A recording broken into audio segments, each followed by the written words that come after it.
네, 안녕하세요. 저는 아산정책연구원에서 일본 정치외교 그리고 한일 관계를 중심으로 연구를 하고 있는 최은미라고 합니다.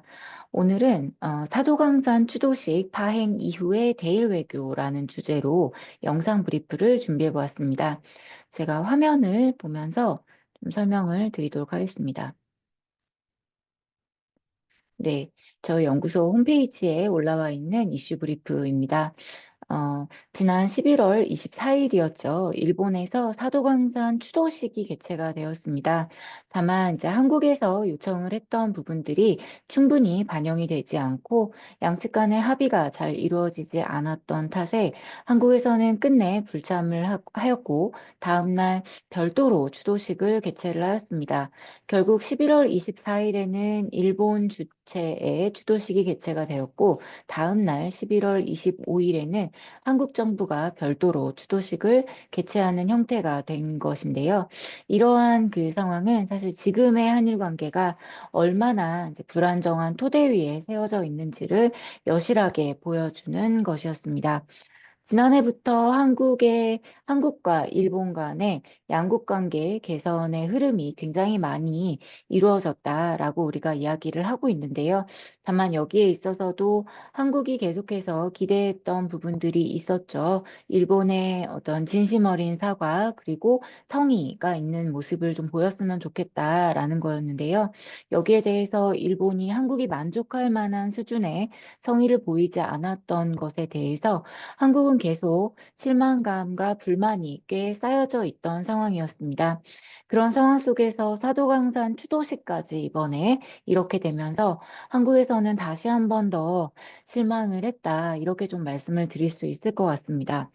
다만 문제는 이러한 상황이 개선될 만한 조짐이 보이지 않고 또 우리의 기대를 충족시킬 수 있을 만한 여건도 형성되어 있지 않다라는 건데요.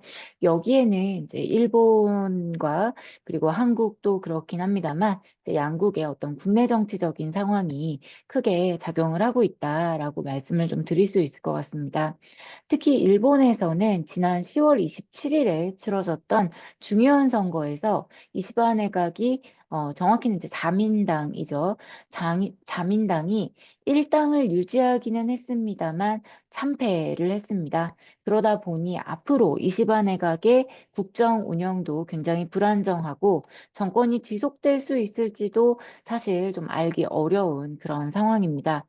한국에서는 이시바 시게루 총리가 취임을 하면서 과거에 이시바 시게루 총리가 어떤 인터뷰에서 한국의 어떤 그 입장을 굉장히 좀 이해하는 듯한 그런 발언을 한 적이 있어서 일본이 좀 달라진 모습을 보이지 않을까 하고 기대하는 목소리가 좀 굉장히 컸던 것도 사실이긴 합니다만 소수여당인 이시바 내각이 이러한 그 한일 관계에 대해서 전향적인 태도를 기대할 것으로 보이기는 쉽지 않습니다. 이런 국내 정치적인 상황을 고려해서 한일 관계 그리고 우리의 대일 외교를 좀 생각해 볼 필요가 있을 것 같은데요. 이 부분에 대해서 조금 더 자세하게 알아보고 뒷부분에 제언을 말씀드리도록 하겠습니다. 앞서 제가 그 10월 27일에 있었던 중의원 선거에서 이시바 내각이 이끄는 자민당이죠. 자민당이 굉장히 참패를 했다 이렇게 말씀을 드렸습니다. 그럼에도 불구하고 자민당은 제1당으로서는 의석을 확보했기 때문에 다시 이 안에서 총리로 그 당시 총리가 다시 재신임을 받을 수 있었는데요. 정확히는 11월 11일에 제2차 이시바 내각이 출범을 했습니다. 이 내각 구성이나 자민당 주요 5개직에 대해서는 제가 보고서 끝부분에 별첨 1, 2의 형태로 넣어두었습니다. 그러면 자민당이 어느 정도 의석을 잃었길래 참패를 했다라고 말을 하는가라는 부분을 좀 살펴볼 필요가 있는데요. 이게 2012년 이후부터 현재까지의 자민당 의석수의 변화입니다. 각 선거를 기준으로 살펴보았고요. 일본은 자민당과 공명당이 열린여당을 이루고 있죠. 그래서 이 빨간색과 분홍색을 같이 보실 필요가 있는데요. 2012년도에 자민당이 다시 여당으로 이제 다시 돌아온 이후부터 현재까지입니다. 46회부터 50회까지의 그 중의원 선거를 결과를 비교를 해 보았는데요. 굉장히 많은 의석수를 얻었던 것을 확인할 수 있습니다. 하지만 이번 50회에서는 이번 10월 27일에 있었던 선거에서는 절반도 확보하지 못하는 이런 상황이 펼쳐지게 됐습니다. 일본에서는 이제 의석수를 볼 때 기준이 있습니다. 과반 안정다수, 절대 안정다수, 계엄 발의선 이렇게 이야기를 하는데요. 물론 이제 처음에 그 선거를 치를 때 얘기하는 기준은 과반이긴 합니다.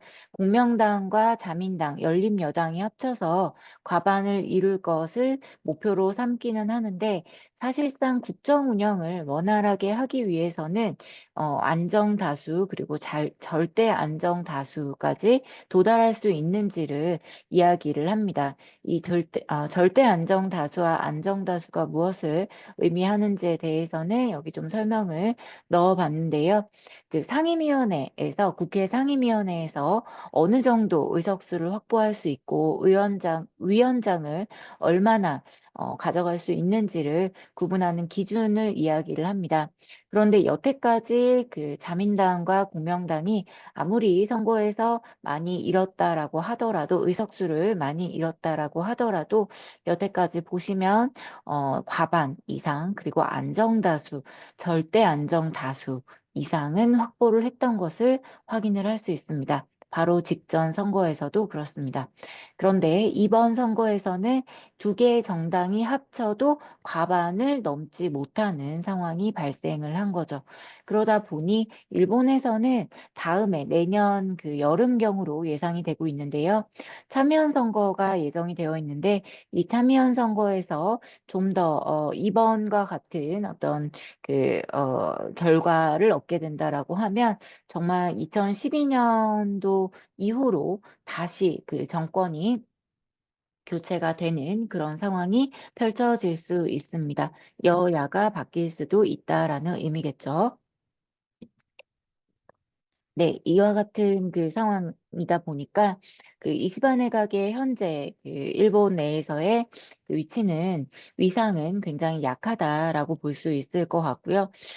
지지율 같은 경우도 굉장히 높지는 못한 그런 상황입니다. 이시바 내각 출범 당시 지지율이 44%인데요. 바로 직전에 기시다 내각이 49%였고 스가 내각이 62% 그리고 아베 2차 내각이 출범했을 때 64%였던 것을 보면 굉장히 낮다라고 하는 것을 살펴볼 수 있습니다. 다만 이시바 총리 같은 경우에는 총리가 되기 전부터 일반인들에게 여론조사를 했을 때 차기 총리로서 가장 적합한 인물이 누구냐라고 했을 때 항상 1, 2위를 다투던 그런 인물이었고 자민당 내에서도 쓴소리를 많이 했던 인물이었죠. 여당 내 야당이라고 불릴 정도의 인물이었는데 이렇게 지지율이 낮다라고 하는 것에 대해서는 굉장히 좀 우리가 지켜볼 만하다 이렇게 좀 볼 수가 있겠습니다. 다만 흥미로운 점은 지금 이렇게 지지율이 낮기는 한데 이시바 총리가 당장 사임해야 된다라고 하는 여론은 상대적으로 높지는 않다라는 겁니다. 그 이유에 대해서는 여러 가지로 생각해 볼 수 있겠지만 지금 사실 자민당의 지지가 굉장히 낮은 이유는 2022년 말에 있었던 정치자금 문제, 말부터 시작이 됐던 정치자금 문제, 본격화라고 표현하는 게 맞겠죠. 그 정치자금 문제가 굉장히 큰 이유를 차지를 하고 있는데 그러다 보니까 이시바 내각만의 문제로는 볼 수 없다라는 거죠.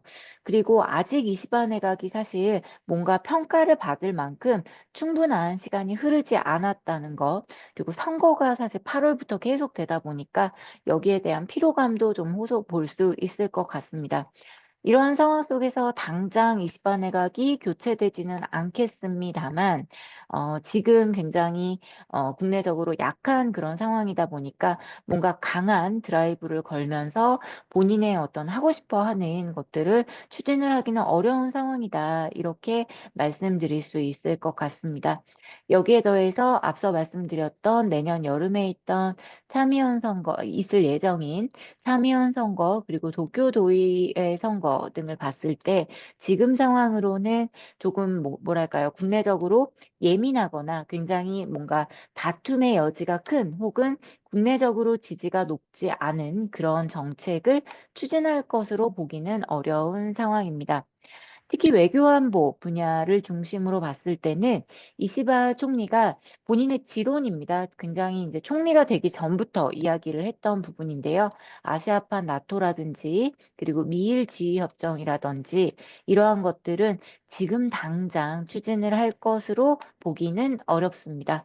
특히 총리가 된 이후부터는 아시아판 나토에 대해서는 강력하게 언급하고 있지도 않거니와 본인의 어떤 소신 표명 연설에서도 아시아판 나토 구상은 포함되지 않았습니다. 국내에서는, 그러니까 우리나라에서는 이제 아시아판 나토 구상을 워낙 이시바 총리가 되기 전부터 강력하게 얘기를 했던 부분이라서 굉장히 주목하는 부분들도 많고, 그 총리가 된 이후에도 여기에 대해서 많이 언급하시는 분들이 있기는 한데, 사실 이시바 총리는 총리가 된 이후에 아시아판 나토 구상에 대해서는 언급하고 있지 않습니다. 그러다 보니 이 부분에 대해서 좀 강력하게 뭔가 할 것이다, 이렇게 보기는 좀 어려울 것 같고요. 현재로서는 자유롭고 열린 인도태평양, 그 아베 총리 때부터 지속을 해왔던 일본의 외교 방침이죠. 이 부분을 발전시키는 방향으로 이어갈 것으로 여겨집니다. 미일주의 협정에 대해서는 사실은 조금 얘기가 다른데 아시아파 나토 구상이랑은 좀 다릅니다. 왜냐하면 아시아파 나토 구상에 대해서는 일본 내에서도 반발 여론이 크고 그리고 다른 여러 정당이라든지 혹은 전문가들도 여기에 대해서는 부정적인 여론이 큽니다. 미일지휘 협정은 그런 측면에서는 조금 다른 측면은 있기는 합니다. 일본 내에서 광범위하게 이 부분을 개정을 해야 된다라고 하는 어떤 여론이 좀 형성되어 있는 것은 맞습니다. 그렇다라고 하더라도 실제로 이것을 개정할 수 있냐라고 할 때는 현실적인 측면에 있어서는 쉽지 않다라는 거죠.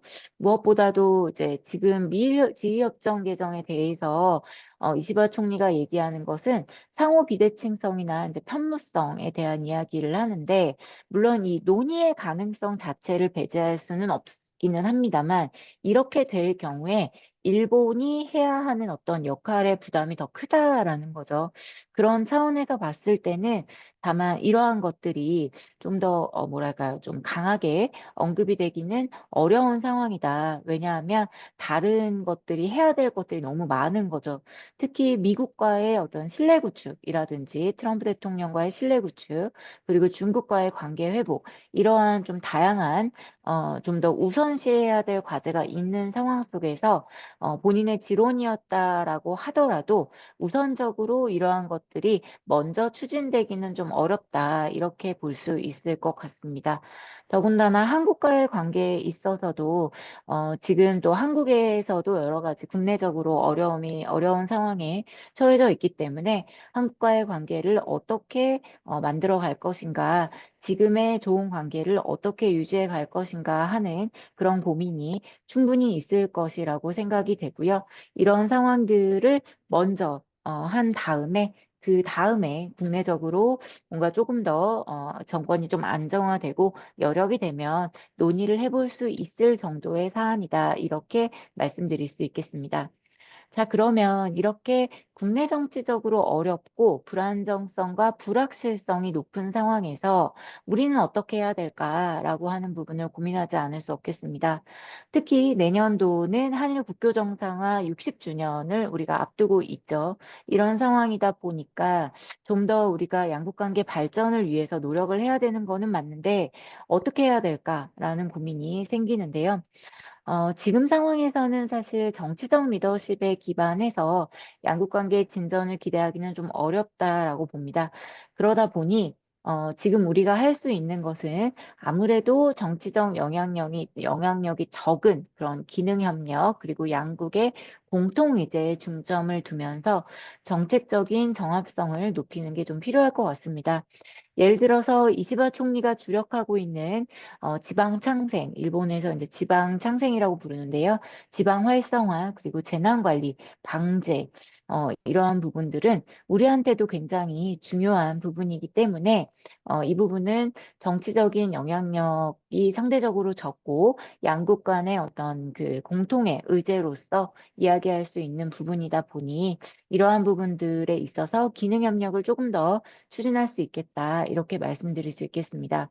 또한 트럼프 2기 행정부 등장에 따라서 양국 모두 방위비 분담이나 그 외의 공통 과제에 대해서 같이 고민할 수 있을 것 같습니다.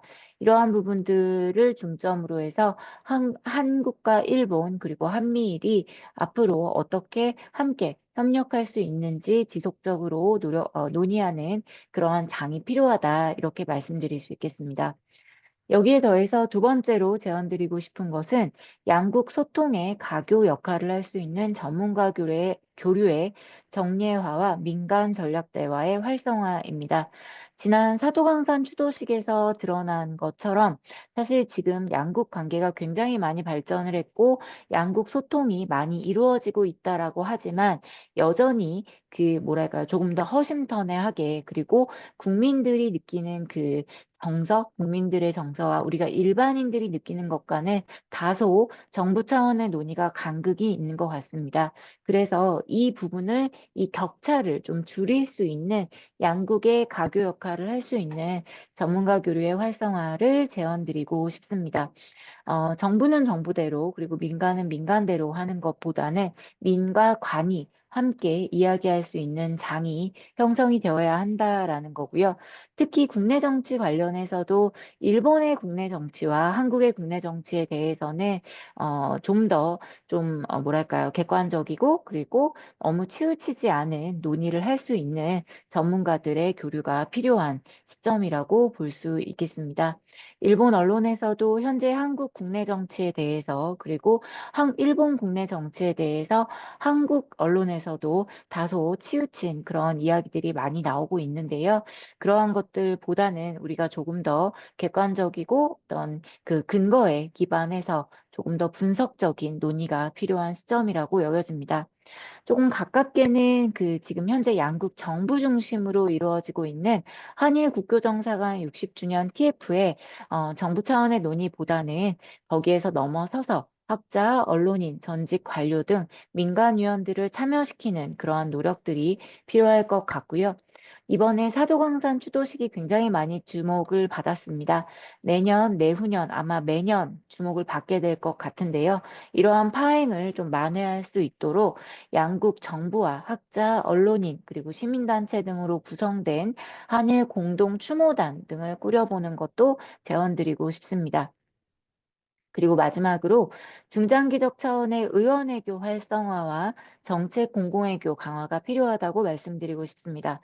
사실 지금 이번 그 일본의 중의원 선거에서도 나타났지만 일본의 소수 정당의 세력 확대가 굉장히 두드러지고 있는 상황입니다. 이번 중의원 선거뿐만 아니라 바로 앞에 중의원 선거에서는 일본 유신회가 크게 약진을 했고 또 참의원 선거에서는 물론 한석이긴 합니다만 군소 정당이 굉장히 주목을 받는 그런 상황들도 나타났습니다. 이런 상황들을 봤을 때 일본의 그런 정치적인 상황을 고려할 때 거대 여당 그리고 야당과의 관계뿐만이 아니라 조금 더 폭넓은 네트워크 확대가 필요하다. 이렇게 말씀을 드리고 싶고요. 그 네트워크 속에서 한국이 이야기하고자 하는 바, 한국의 대외 발신, 그리고 한국이 세계를 향해서 혹은 일본을 향해서 발신하고 싶은 그런 내용들을 조금 더 정책 관계자들이 알 수 있도록 하는 그런 노력이 필요하다. 이렇게 말씀을 드리고 싶습니다. 네, 오늘 그 영상 브리프는 이상으로 마치도록 하겠고요. 다음에 더 좋은 영상 브리프로 다시 인사드리도록 하겠습니다. 감사합니다.